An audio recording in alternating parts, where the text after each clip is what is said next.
of July is coming up, and I hate 4th of July. And if you're one of my friends, you know why I hate 4th of July. Story time on how I almost blew up and got arrested. So this 4th of July started off as any other day, right? Having fun, lighting off fireworks. The later the night goes, my buddy calls me and he's like, hey, what are you doing? Like, there's this party, let's go. And of course, I'm just like, all right, that'll be fun. So he comes and picks me up from this party. And before I leave, my girlfriend at the time there goes, hey, I have a weird feeling about tonight. Maybe you should be really safe because, like, I don't want you to die or something. And I'm like, you know what? Thank you, but I don't think so. I think it'll be great. Okay, so we're gonna call him Jared. Jared picks me up from the first party and brings me to this next party. Jared and I are best friends. I've known this kid for my whole life. But we get to this next party and everything is normal. Okay, so we've been at this party for like an hour or so, and these random kids pull up, and the owner of the house doesn't really like them. So the owner's like, hey, you guys need to leave. Like, you guys are not coming in. And these guys get unimaginably sad. These guys are so sad, right? These guys are way older than us. They're like 4 years older than us, and they're upset about not getting into a sophomore party. Like, come on, who cares? It's a sophomore party. It wasn't even that much fun anyways. But then they proceeded to light fireworks off in the front yard, just being obnoxious. Obnoxious. We didn't want the cops to come, and so we told them to leave. They wouldn't leave, kept lighting off fireworks. So Jared looks at me. Jared goes, hey, man, you know what we should do right now? And I go, dude, what should we do, man? Jared goes, we should get in my car and go get the Roman candles out the back and shoot them with Roman candles to make them leave. And I look at Jared, I'm like, you know what, man? That is such a good idea. So I'm hanging out the car like this, blasting these kids with this Roman candle. And I finally come back into the car and I look to my left. Jared, some guy ran up to the car, put Jared in a headlock while they're hanging out off the side of the car. He drops his Roman candle in the car. It's going crazy in the car. Like, fireworks are going off in this car. He's in the headlock. We're about to crash, right? No idea what's going on. So we slam into this parked car, and I like come out of the airbag and I look to my left. Jared's like this. I literally think Jared's dead, so I hop out this car and start running. Dude, this car is smashed. Completely turned sideways. I take off running. I look to my left. He's actually not dead. Jared's running with me too. Like, we're on the move. We're out of there. And we're just like talking. We like get like pretty far away and we're talking. We're like, oh my God, we don't have our phone. We don't have our wallet. We have nothing. I walk back to the car and I'm like, damn, who wrecked their car? Like, where's the driver at? Did he like hit and run or like what's going on? And I hop on the side of the car, grab our wallets, grab our phones, and I take off running again. Like, acting like nothing. It wasn't me. Like this if you want to hear part 2. So I'm gonna tell you guys a story time because I'm trying to do homework and for the life of me, I cannot get this project done. It's a little distraction sign. So I met this guy on Upward. Kind of cute. Not totally my type, but hey, I thought I'm gonna give him a chance. Says he loves Jesus, but we're gonna see. This man was adamant, intentional, texted me, everything, was like, hey, I want to take you to dinner. And I was like, okay, I can do that. Sure, take me out. We decided to do something for 4th of July, and I was like, oh, that'd be cute, you know, do something, maybe get some dinner, see the fireworks. That's gonna be really cute. 4th of July comes, and I have already, like, texted him, and he hasn't been getting back to me of really what we're gonna do, but he wants to take me out that day, so I'm like, I'm waiting. I thought we were gonna have dinner, so I was waiting for his response. He took too long, so then I ate because I was starving. He was like, oh my goodness, you ate? I'm so sorry. Like, we should have gone to eat. And I was like, yeah, I know, but you didn't text me back. He was like, here's the plan. So you can just come to my apartment with my best friend, with the girl that he's talking to, with her friends that only speak Spanish, and we're gonna hang out at my apartment near the pool, and then we're gonna go see fireworks.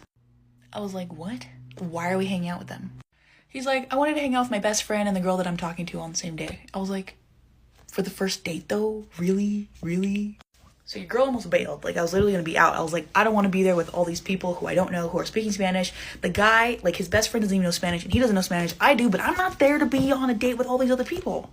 Anyway, somehow he convinces me to go, and we end up getting, like, dessert because I already ate. So we went to a Cold Stone. I got sorbet. He got ice cream, and that's how the date started. Well, actually, the date started. I was waiting in Cold Stone. He walked in, and I was like, oh, you don't really look like your pictures. Like, you're not as cute as I thought. But hey, personality, right? Let's just do this. So he gave me an awkward hug. And I was like trying to be like nice and flirty with him. And he was like awkward. And I was like, this is great. He paid for my sorbet, which was cool, but it melted in like 2 seconds because it was so hot out there and I didn't really enjoy it. And it was a little too sweet. But hey, he paid for it. That was nice.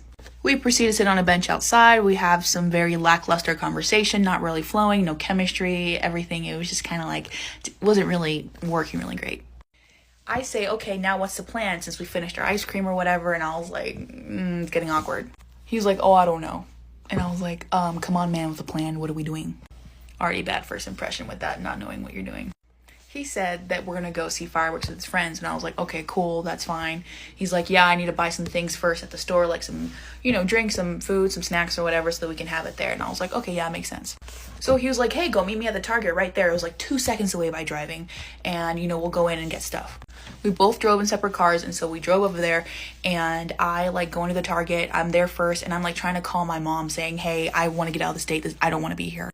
And I'm like frantically looking around, and I'm not seeing him at all. And I'm like, where is this guy? I get a text. He said, I'm so sorry, I should have done this in person, but you're not my type and we didn't click, so have a good 4th of July. He ditched me. Yeah. Guys, do I have an update for you? So obviously yesterday was the 4th of July, and as I do every single year, I spent it at my friend's, and he has a party like right down the road from where I live.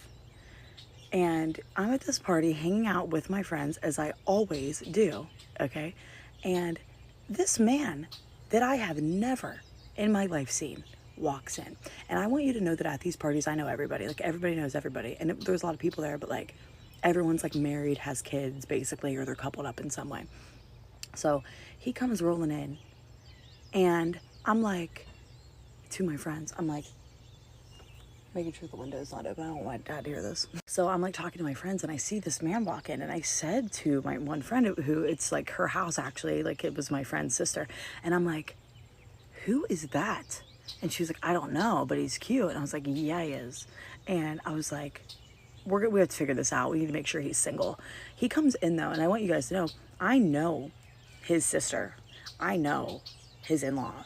Like, I'm friends with them. So I have rapport with them already. So they came in. So the way that I went over and said hello was Abby was standing over there and went and said hi to the sister and the in-law that I know. So I went over and I was like, hey, and I said hello to them.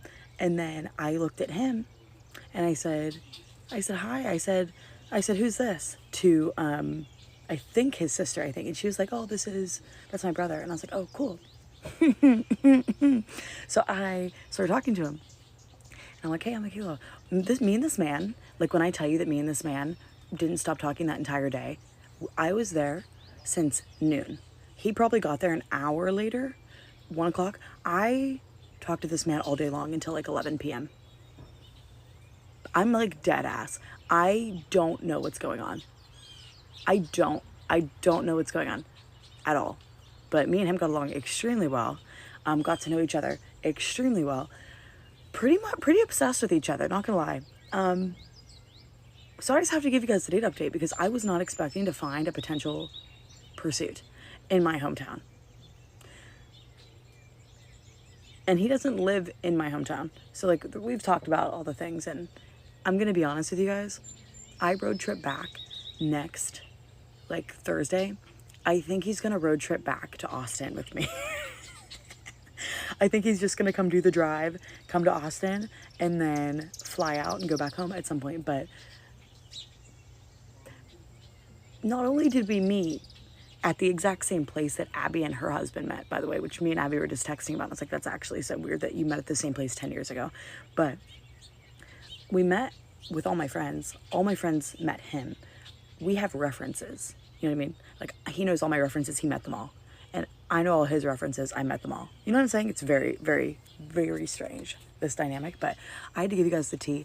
I'm also going to get my hair done today, okay, by the girl that has done it before. And I love it. I love it so much when she does it. So I'm so excited. And I can't wait to show you guys what it looks like. But I might have messed around and found my husband and tie around. But stay tuned on that one because we're not getting ahead of ourselves. But, like, the energy is different. The energy is different with this one. And I just need you guys to know that. But, like, I'm serious about him driving to the road trip. Like, that's not a joke. That's actually legit. I'm just going to leave that here. I'm going to let you guys let me know what the hell you think. Because I am literally too stunned to speak. I am baffled.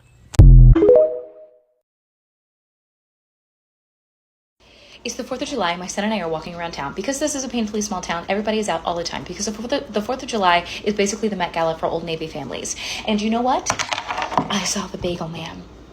The Bagel Man is the train whistle to my Anna Karenina. The Bagel Man is the T.J. Ecclesburg eyes to my Great Gatsby vibe entirely. And neither of those two books I'm huge fans of, but motifs nevertheless. The Bagel Man is a motif, and I don't know of what in my life. Let me explain to you.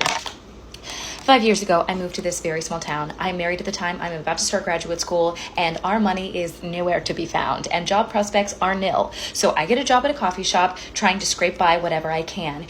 And a few weeks into the job, I'm opening this coffee shop by myself. And for all of you baristas out there, you know how insane it is to be opening a coffee shop. And also, this is also a sandwich shop. So you're making espressos while you're also trying to toast somebody's bagel sandwich, and they're both warm at the same time. It's just a nightmare. And the boss didn't care about its employees. And so only one person was on the opening shift, the most difficult shift, from 6 a.m. to 1 p.m. Okay, I was on morning rush and lunch rush. Anyway. A few weeks in, this man comes in with his infant daughter, absolutely haggard. And I had a story in my mind that he would come in because he was trying to get his wife like a few more hours of sleep, and that is probably what was happening. And he would always order the same thing. He would order a hot latte and an iced latte and then a bagel sandwich, which was for her. And I found this out later. She loved a poppy seed bagel sandwich. I don't know if the iced latte was for her. Who's to say? Anyhow.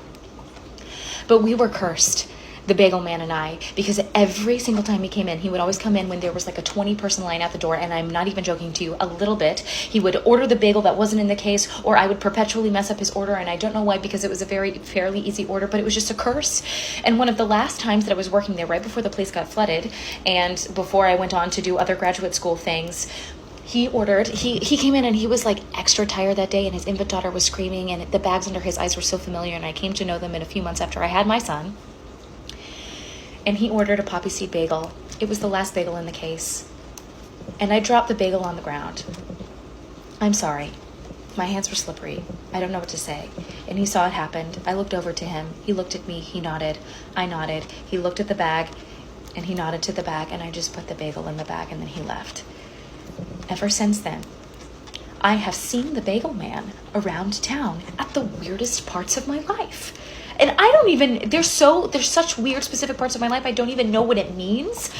What does it mean? What does this Bagel Motif Man mean? And I saw him on the 4th of July. What's going on?